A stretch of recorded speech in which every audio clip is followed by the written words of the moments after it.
What's up, everybody, and welcome back to the Dimes and Buckets podcast on the weekly Armchair Sports Talk Network. We got a great show today, lots to get into. Dynamite Game 5 last night. A few other things to talk about. Let's get going. It's at the ticket for the championship.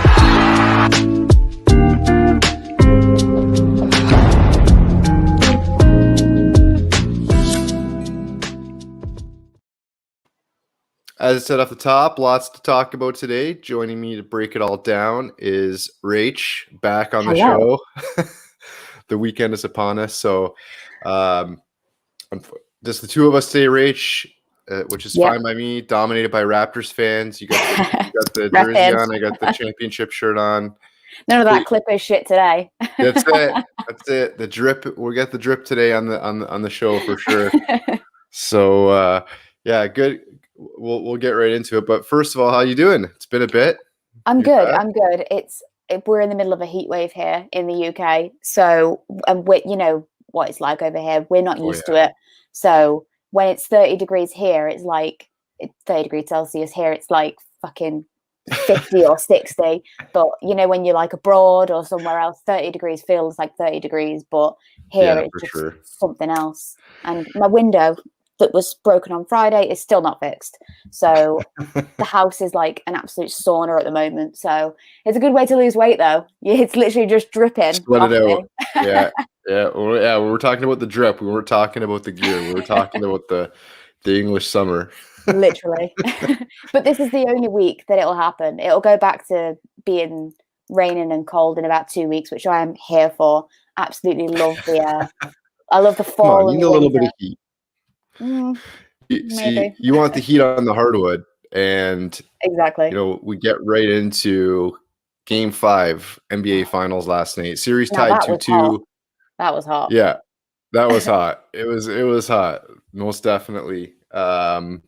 Series tied 2-2. They go back to Phoenix.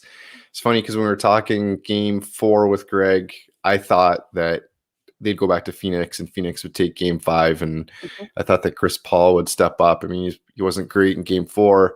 But I mean, we'll get into breaking the game down. What were your overall observations and impressions from that game last night?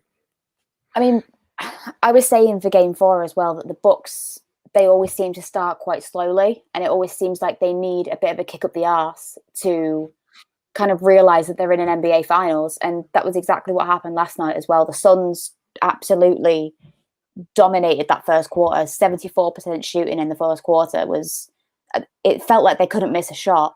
I mean, Jay Crowder started absolutely insane. He was knocking threes kind of left, right, and center. He was so clinical.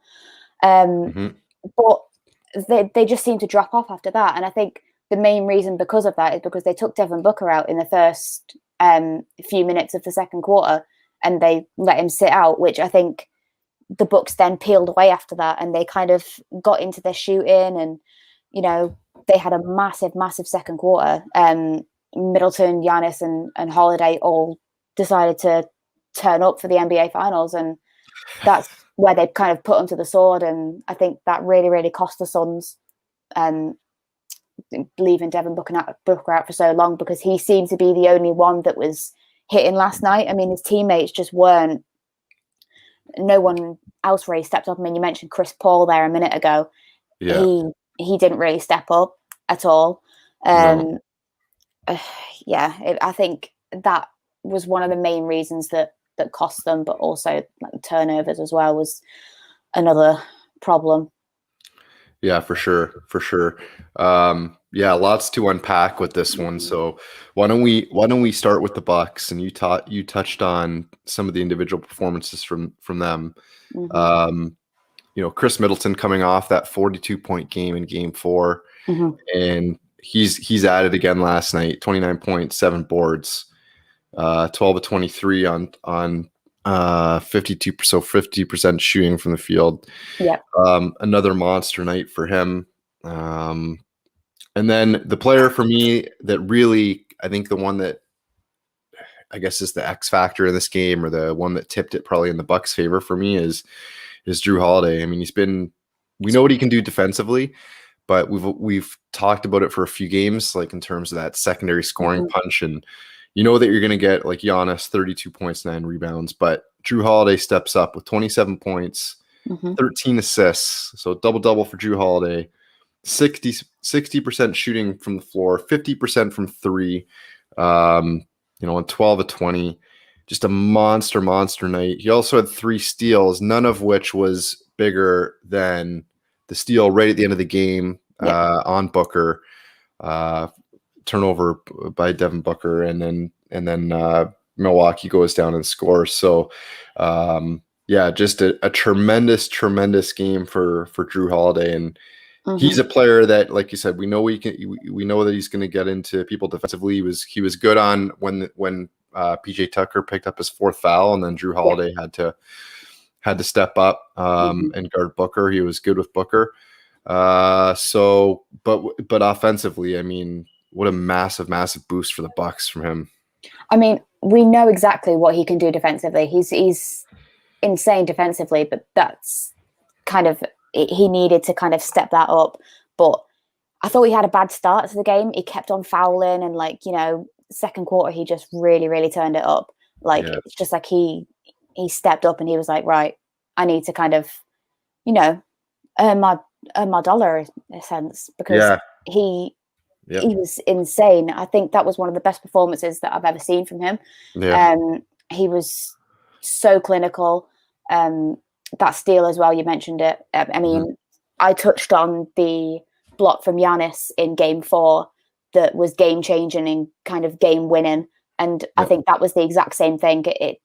It's really the past 2 games have literally been big moments that have changed this game, and that's exactly what he did, and he stepped up, and it was insane. I mean, that fourth quarter was, I thought they were going to come back and do it, because being a Raptors fan, especially this season, you've kind of seen that we like to make a late comeback. We like to try and push it. I mean, it didn't really come off this season because extenuating factors and just the fact that we weren't very hot this season. But I really thought that they were going to come back, because I've seen it so many times. But it just wasn't to be this time round. Yeah, absolutely. Get into a couple comments here. Greg's up. Big up you two. We'll be back soon. Giannis going to get that chip. Good to hear from you, buddy. Greg, you're right. You were right about game 4. After when we did the game 4 review, you had the Bucks winning game 5. So if I remember correctly. So and I had the Suns. So you won that one, buddy. And hopefully we'll see you soon, and we'll get you back on. And hope you're having a great day. Reese, respect to you both. Good afternoon. Thanks, buddy. Thanks for tuning in. Really appreciate it. Yeah, so Drew Holiday, go down the list. Like I said, you know what you're going to get from Middleton and Giannis Antetokounmpo. But then, of course, another guy that I guess we have to mention, Pat Connaughton with some massive, massive threes in that game. 14 points, 16 boards, 4 of 6 from 3-point land on 66. So 66% from behind the arc is just ridiculous. The guy's got the most threes now in the NBA Finals, made threes of any player, which is just, specialty player. You know what? You're not going to get a crazy amount from him on the defensive end, and what his role is offensively is just to spot up, get open, and make threes. And he did that last night. Literally, I was about to say, he did that so well last night. I remember watching it because I watched it this morning, because unlike some, I can't stay up until 2 a.m. I tried so hard to stay up, but I fell asleep at like 1 a.m. and then woke up, and I was like, but I recorded it. So I watched it this morning, and it just felt like whenever he got that 3, it was going to go in. Like he was absolutely insane. So absolute props to him, and that percentage from 3 is absolutely astounding. It's great. Oh yeah. You're shooting 66% in the game from 3. A good shooter will shoot like 40%, 42, something like that from 3. So to make 66% is just ridiculous. But yeah, a great night from him. And then if we look at the Phoenix side, so the game, you touched on it. The game, like Phoenix came out on fire. They're up 16 points, I think, after the first quarter. Yeah. So they're up 37-21 after the first quarter. Mm-hmm. And you're thinking, all right, here we go. Phoenix is gonna rebound from these two losses. Mm-hmm. They made a bit of a push in the fourth quarter, but when you look at their line for the Phoenix players, and like Book does it again. Booker shows up with 40 points, 4 boards, shoots 51% from the field, 33 attempts, 17 to 33, 50% from 3, and then 80% from the foul line. So Booker shows up and does his thing.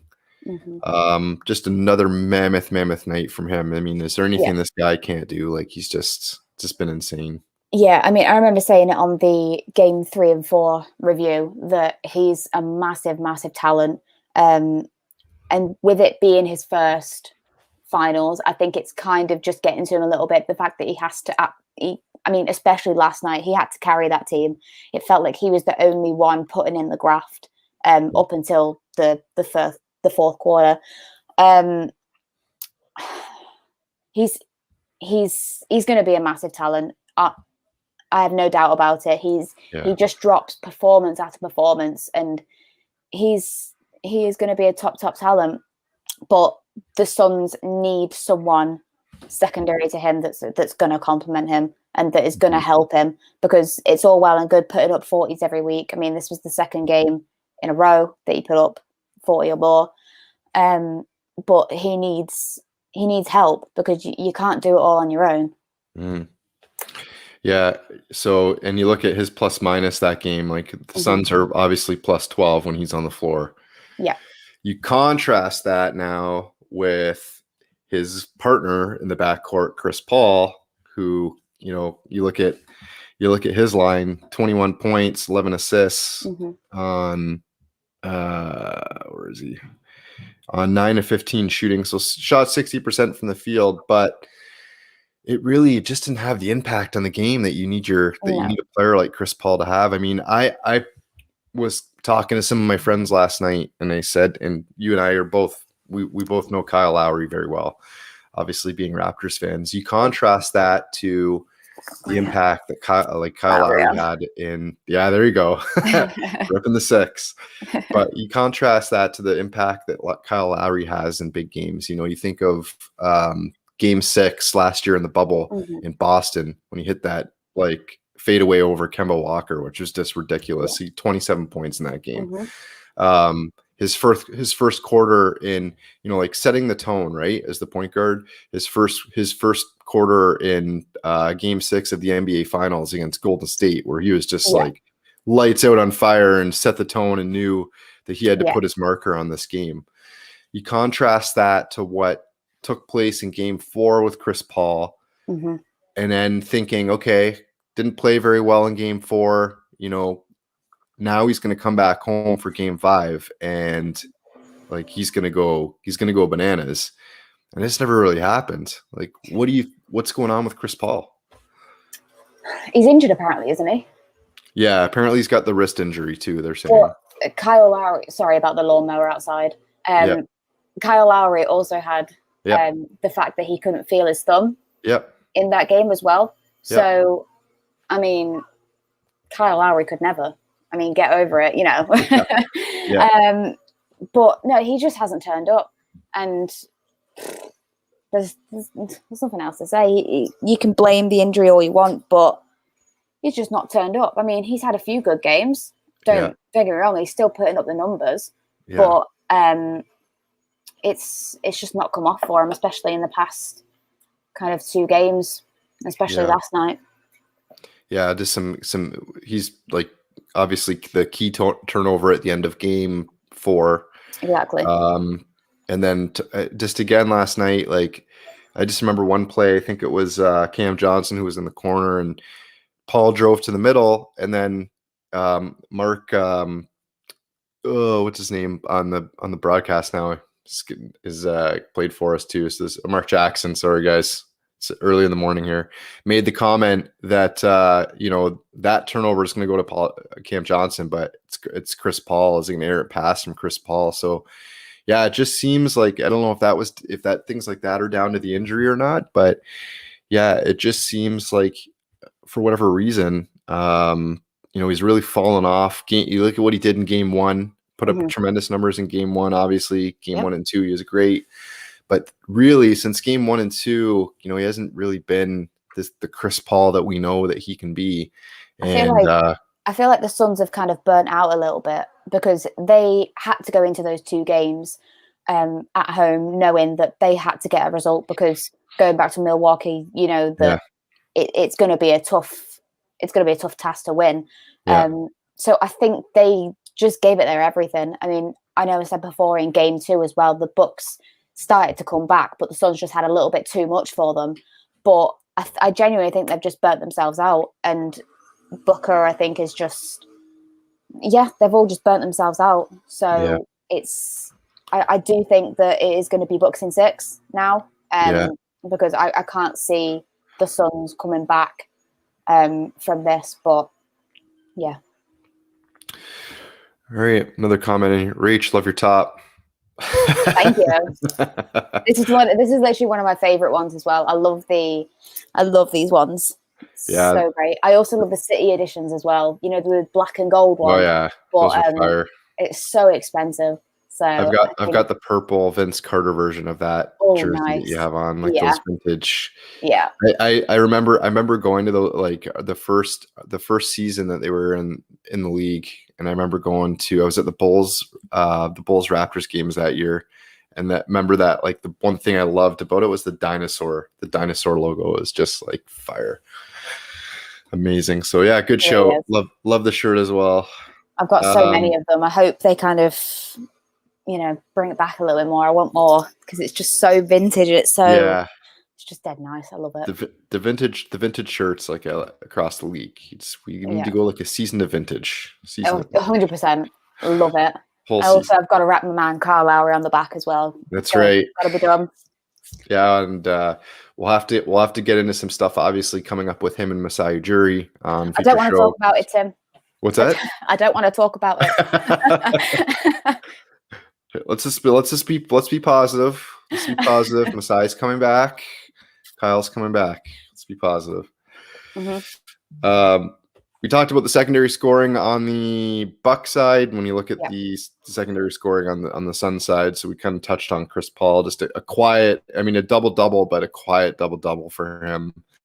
Just didn't have the influence that he needed to have on the game. DeAndre Ayton chips in with 20 points and 10 boards.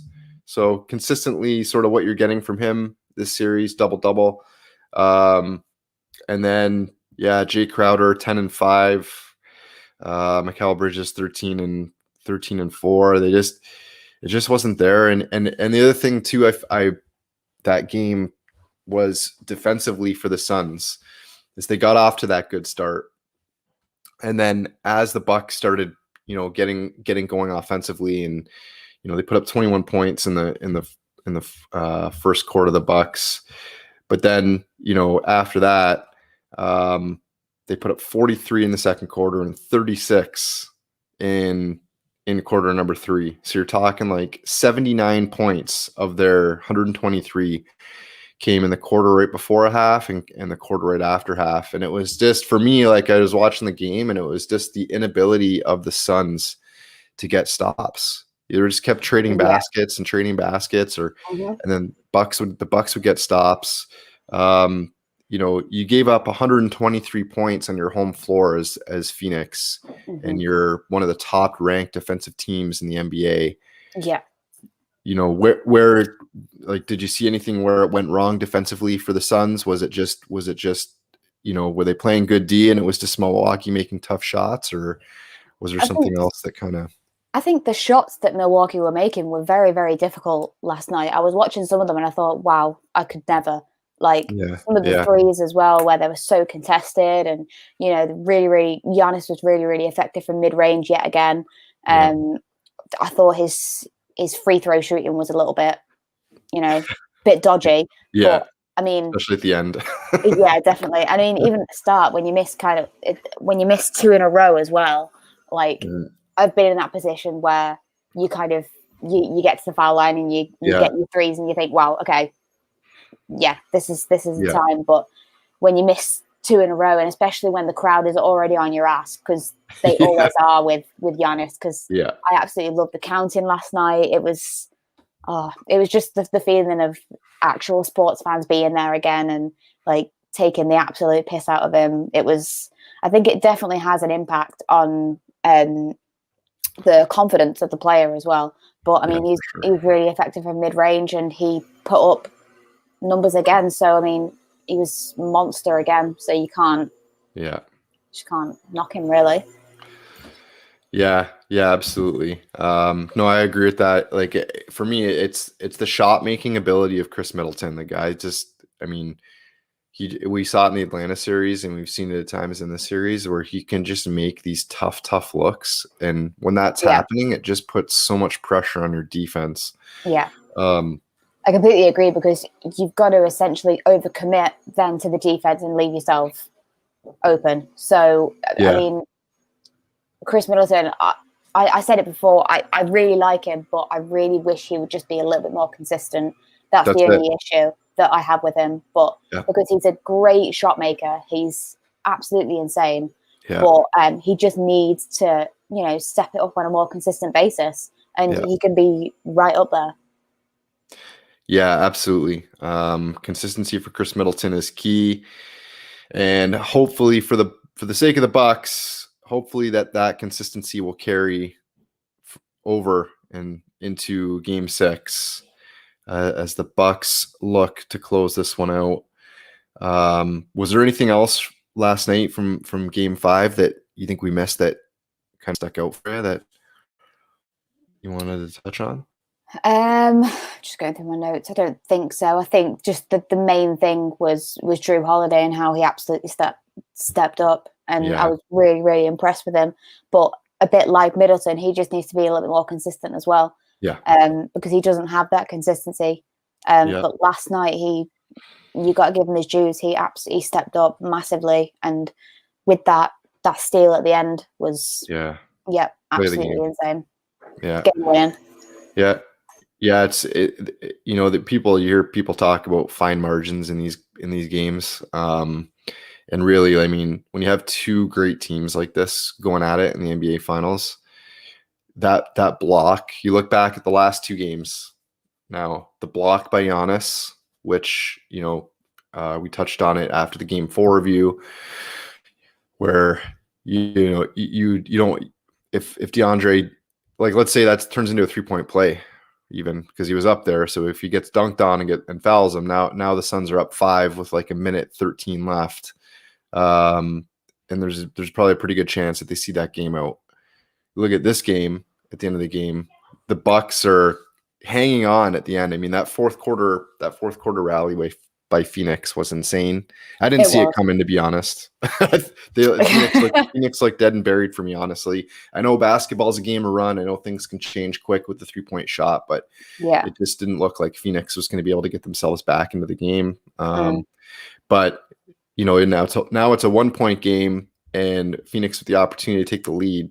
And you talk about fine margins and big plays. I mean, now Drew Holiday gets the strip, and they go down the other end and they get the and one, and it just kills you. It just kills you. It's just a killer.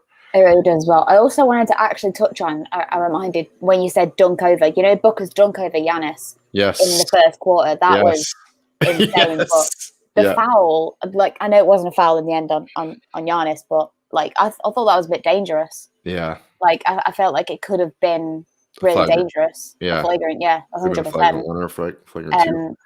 But I think he was very, very lucky there in the end. But that dunk, I was just kind of, I was sitting in bed this morning, and I was just like, oh, big man got dunked on. It's one of those ones where you're just like, ooh, that was nasty. That was nasty. Yeah. But props to Devin as well. I like him. He's one of my top players in the He league. just keeps doing it in these big Mhm. games, doesn't he? Just Yeah. keeps putting up numbers, keeps making shots, tough shots too. Like he's making some very, very tough looks. Is Devin 100%. Booker. So yeah, it's gonna be interesting to see what happens then going into game 6. Yes. You know, the series returns back to Milwaukee. We finally had a road team win this series, obviously, and it's that old adage that, you know, you're never in trouble until you lose at home, and the Suns are in a bit of trouble now going back to Milwaukee for game 6. You can just imagine what the crowd is going to be like in Milwaukee, going absolutely mental. So we'll see how that one plays out. What do you think? What are you thinking for game 6? I think the Bucks wrap it up. Yeah, I think the Bucks are going to get it. Bucks in 6. At the start of this series, I actually said Bucks in 4 because I was that confident that they were going to just, you know, play them off the park. But no, I think the Bucks have just got a little bit too much. I think Giannis has now got the bit between his teeth. He can smell. He can almost feel that ring. So I feel like he's gonna do it. I just don't think the Suns have enough secondary outlet to carry them over the line. But I mean, I'm all for it. I love a long series. Yeah. Yeah. Say from the neutral, we definitely hope it goes to game 7, don't we? 100%. But I'm with you. Yeah. I think now maybe, you know, it has a lot of resemblance to that Bucks Raptors series that they lost. They were up 2-0 and then lost 4 straight to the Raps with the momentum. What a series that was. Yeah, amazing. Yeah. You get a lot of Raptors slander or a lot of Raptors chatter on this channel, folks, because we're Raptors fans. And we're exactly. the NBA champs from 2019, so we're going to talk about them. Exactly. but yeah, no, I agree with you. I think the Bucks probably wrap it up in game 6. Yes. Although I can't remember how many games I've been right about this series, but a lot of my predictions have been wrong. So do I know. Yeah. But yeah, we'll see what happens. That's the moral of this story: is don't trust him. Yeah, don't Whatever trust Tim says, it's going to go the opposite way. Yeah, exactly. Just pick the opposite of what I say. I really don't know what I'm talking about. So definitely, Suns next game, landslide victory. Yeah, let's take it to game 7. Game 6 goes Tuesday at 9 p.m. So hopefully we're in for another good one. And like we said, for the neutral, hopefully we go to game 7. Hopefully. I'll be watching it early in the morning while I'm working. Well, I'll just have it on in the background while I'm still working from home. But yeah, I'm looking forward to it. Comment in from Reese we'll get to. I think the Bucks will take an early lead, but the Suns will win it. Ooh, Reese going for the Suns in game 6. And I'm sorry if I pronounce your name wrong. Correct me in the comments with the pronunciation, but Riard says Rory. Rory, I'm sorry. I'm so sorry. I should have gone to you first, Rach. Rory says I'm a Lakers fan, but I want the Bucks to win. My apologies for that one. I think that's kind of the general consensus, is that the Bucks are kind of the fan favorite for the neutrals, really, because of Giannis and just absolutely because it's a shit series anyway. Yeah. All right, brings us to our next topic. Yes. Obviously, news sort of breaking this week that Dame was kind of a weird one because there was a report that broke that Dame Lillard was going to ask for a trade from Portland. Yes. Conveniently, the day that the story broke, because Dame is with the U.S. men's basketball team preparing for the Olympics, and conveniently he was slated to speak to the media that day. So when he spoke to the media, he sort of said, I woke up to this. There's no truth to it. However, we need to be a little more urgent in Portland in terms of how we go about recruiting and the players that we're bringing in and, asking ourselves, do we want to win now? And then he was asked if he expects to be in Portland next year. And he said he did, but it was also the way that he sort of said it that made you, wonder if he really believed it. Yeah. He didn't strike me at that press conference it didn't strike me as someone that really came out confidently and dispelled any of the rumors. Do you think Dame ends up in Portland next year, or do you think that, that there's legs to this story and that he wants out?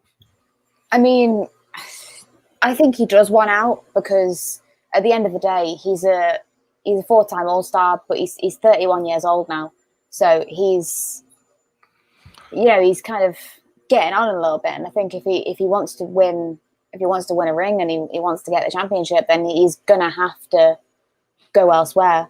I don't know. I think it's one of those things where it could go either way. It's a bit like Kyle as well. I think I do expect him to be at Portland next year, but I do think that he's not happy with the progression and the structure of the Trailblazers at the moment. I mean, the only kind of real push they've had was that one in 2019. So I do think that if he wants to win something and if he has aspirations of getting that championship, then he does have to look elsewhere. But I think he's still got a few years left on his contract, doesn't he? I think it's 2024 his contract is up until. Yeah, I was just looking that up. I believe you're right. I think it's still quite a long contract though. So he's going to have to really push for it if he does legitimately want to move. Yeah, the thing that struck me about it was first, like when it came out, there's so many rumors flying around this, in the summer. Obviously, Portland's been that perennial sort of playoff team, but I expected that he was going to come out in the press conference and really just blow it out of the water and say there's no truth to it at all. The thing that he tried to save face a little bit. I think he tried to say, I didn't say that. There's no truth in that. Yeah. But then he's kind of contradicted himself. But if that was me, then these are my reasons why. So he's kind of covering his back a little bit to just in case it does come out and there is proof in it that it is true. I think he's kind of just given his reasons why before, if you get what I mean. So I think he's just kind of covering his back a little bit. You almost wonder if it's one of those ones where either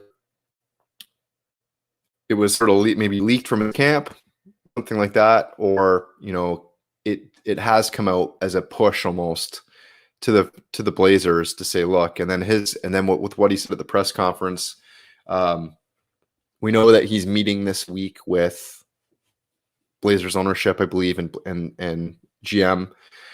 So, maybe it was just ahead of those meetings with the Blazers that he says were scheduled, because there was speculation that they were on their way to Las Vegas to see him in light of this report. But apparently that meeting was set up ahead of time.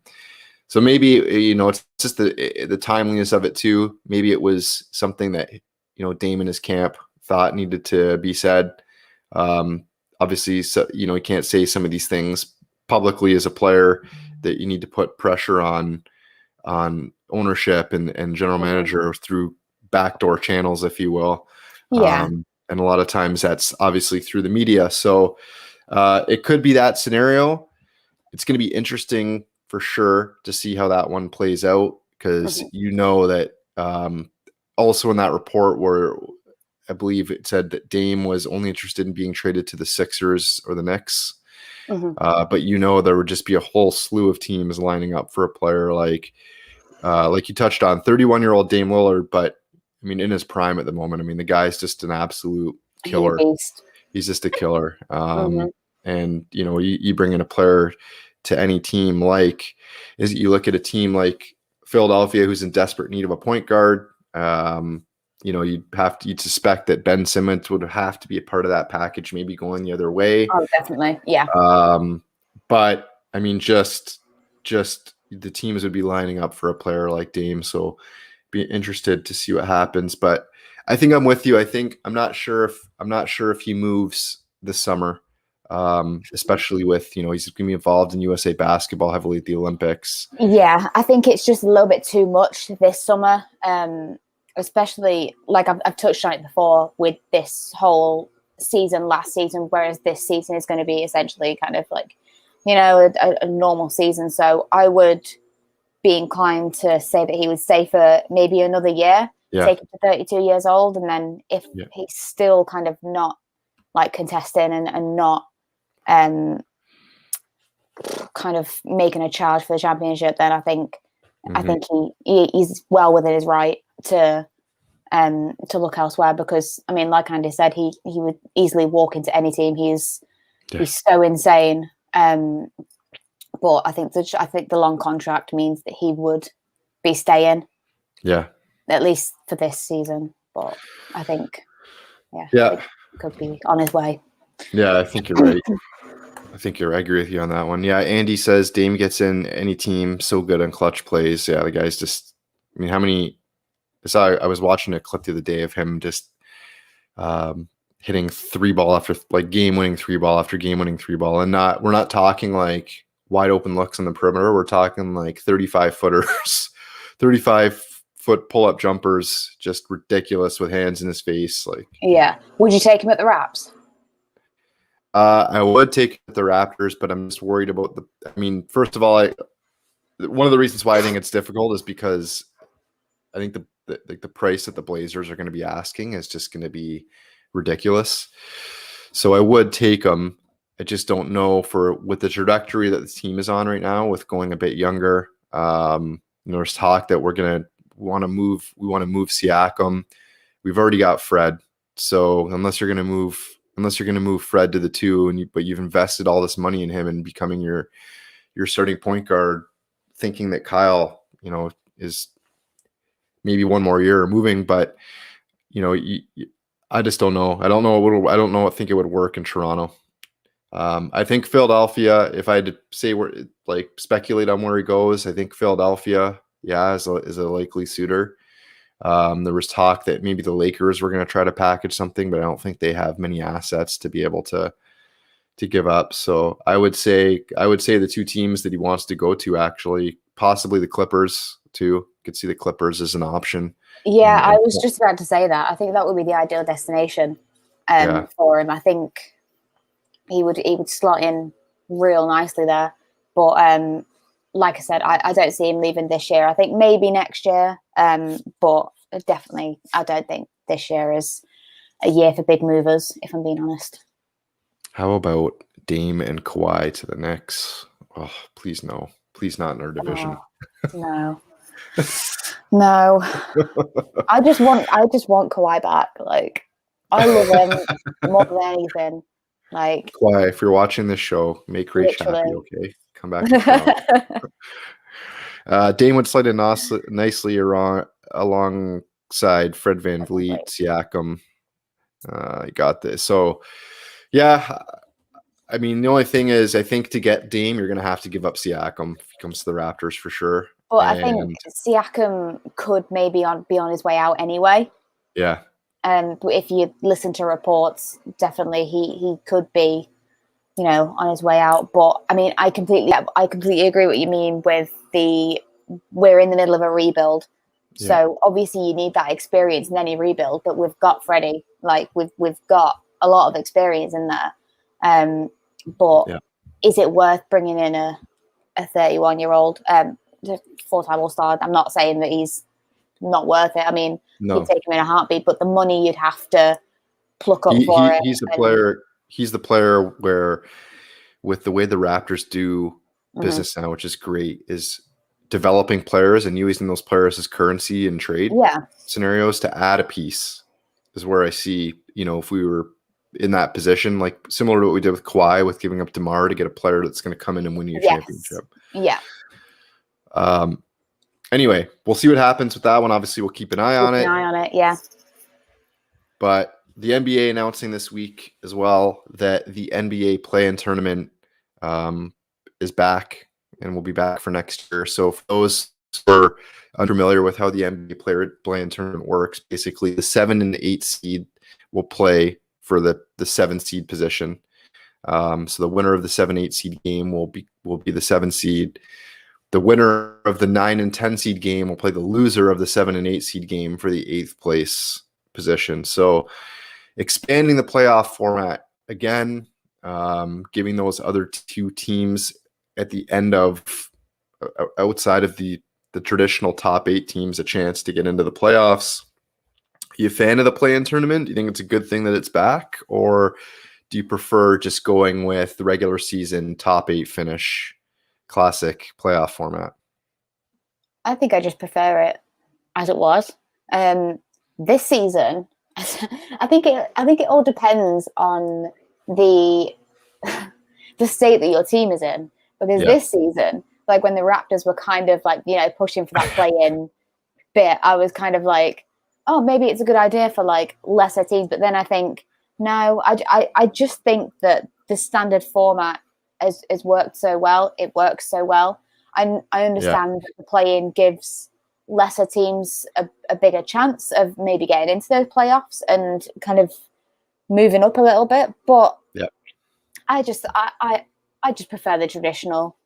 I just prefer the traditional playoffs, having your top, and that's it, really. Also, I'm really sorry about that lawnmower. It's doing my head in. It's my neighbours are mowing the lawn. I can't hear it. I think we're good.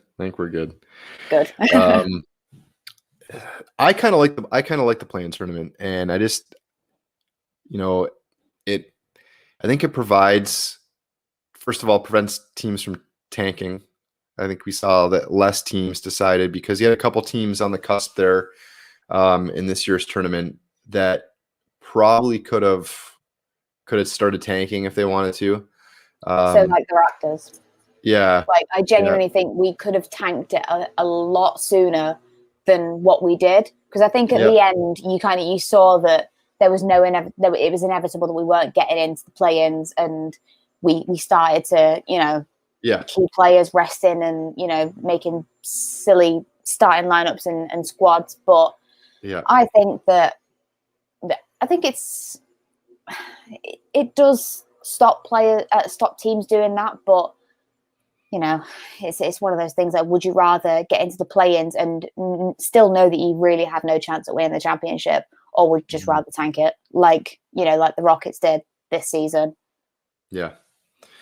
Well, what'll be interesting to see is after, when they do it this year, is the first play-in team that goes on to win, because I don't believe it happened in this year's playoffs, but to find a play-in team that goes on to win a playoff series and go deep into the playoffs. Because if it looks like you're challenging for the play-in situations, do you then go out and start making moves as a team? Yeah. How much of your roster do you invest in, or how many moves do you make? Like how many young players do you trade to make moves to make yourself better for a play-in game? Right. That'll be an interesting dynamic for us to keep an eye on with these teams, is what type of movement is going to take place leading into the playoffs for a lot of these teams. Yeah, definitely. I mean, it's a good, for smaller teams that are always kind of on the cusp of the playoffs but never really break it. I think it's a good opportunity for them, but I just like traditional. I like it, but you never know. There we have it. Well, let us know what you guys get involved in the comments. Obviously, folks, comment underneath the video on YouTube and let us know. If you like the content that you're seeing today, make sure you like, share, subscribe, hit the notification bell. We've got some good stuff coming up. The Olympics is starting on July 23rd, so that's just a few days away. Keep an eye. We started the Olympic preview on our Twitter handle page, so keep eye on that, because we've done 3 of the 12 teams so far. We'll be doing 3 more teams today to cover half the field. If you want to know the ins and outs of the Olympic tournament, should be a good one. Lots of NBA talent on display in that tournament, lots of international talent. So should be a good tournament, and you can keep up to date with it. Also looking forward to seeing Watanabe as well. Playing the Utah, of course, playing for Japan. Of course, Rach, and you got the Australian team with Patty Mills leading the way. Obviously, the US, Nigeria, coached by Mike Brown. So a lot of good talent on display in that 100%. Tournament. Get to another comment here before we get to finish off with our last topic. Reese, I prefer the traditional format, but if they can make the play-in exciting as well, I would be more intrigued. Definitely. I agree. Yeah, for sure. I think it's one of those ones like this play-in tournament that really I think it's just divides people. You're either for it or you're not. Yeah, but I think it's just whether you like traditional or whether you don't really like people messing with something that's worked for so many years. So I'm in agreement with Reese. I do prefer the traditional format, but I am open to see where it goes and what doors it can open for other teams. Yeah, for sure. Well, we'll finish off today's show with, I guess, a segue into some of something we'll have coming up within the next week or so. Is the Cade Cunningham sweepstakes, if we can call it that now. Is he still the consensus number one pick? Is he? Yeah. So obviously the NBA draft combine is taking place. Chance for opportunity for some players to up their draft stock, if you will. And teams, or at least reports starting to surface, that maybe Cade Cunningham isn't the consensus number one pick, that Mobley might be upping his draft stock. I'm not sure that we're talking about the two Jalen's in the same reckoning as a number one pick, but certainly there's been talk that Mobley has upped his draft stock, and it is now being looked at potentially by the Pistons as a number one pick. So is Cade still number one for you? Do you still think? I still think he's number one. I still think that he's the consensus number one pick. But for you, does the Pistons go with Cade Cunningham still? I think they will. Yeah, I think he's still number one. He's an amazing talent as well. He's proved it at the level that he's played at. I do think they should go for him, because I do think he would fit the system very well. But I think and he's the best player in the draft. He's the best all rounder. Yeah, 100%. The two Jalen's, I think maybe one of them I would prefer Suggs, that would end up at the Raps. Maybe I prefer Jalen Suggs, but either one of them they're both great talents. But I think Cade, especially with the hype around him and everyone knows what he's about and he's proved it, I think he will still be number one 100%, and I think he will be going to the Pistons. Yeah, I think I agree. I think the Pistons will stay with Cade. I just can't. I'm always a big believer, especially in the NBA draft, where you have two rounds, that whatever your need is, unless you can find a player that really a good player that really fills that need, you always draft the best available player. If even for whatever reason the Pistons decided that they wanted to move Cade, at least you've got a really valuable asset, or even the number one pick, so that someone else could take Cade. You've got a valuable asset there that could that you're going to be able to move, no problem, if you want to bring in. But it's not going to happen. They're going to draft Cade Cunningham, and they're going to keep him, and they're going to build. And I think he's going to be a tremendous fit in the NBA. But so we will see. That's just a little teaser there, folks. I don't want to go into too much on the draft, because we will have a draft special coming up. Look at some of the key players. We'll look at some of the guys who, like Scotty Barnes and Keon Johnson, who have upped their draft stock as a result of the draft combine that took place. We'll get into a little bit of the draft combine and how it works, because the format changed for it a little bit this year, which I think it's a little bit confusing at times. Well, so we'll just kind of break down for people what happens at the combine, because they don't really have anything similar in sports outside of North America. So we will get into that, and we'll bring in that at you this week. And again, keep an eye on Twitter for all the updates, all the stuff that's coming out. Rach, it was good to see you. Thanks for joining us. See you as well.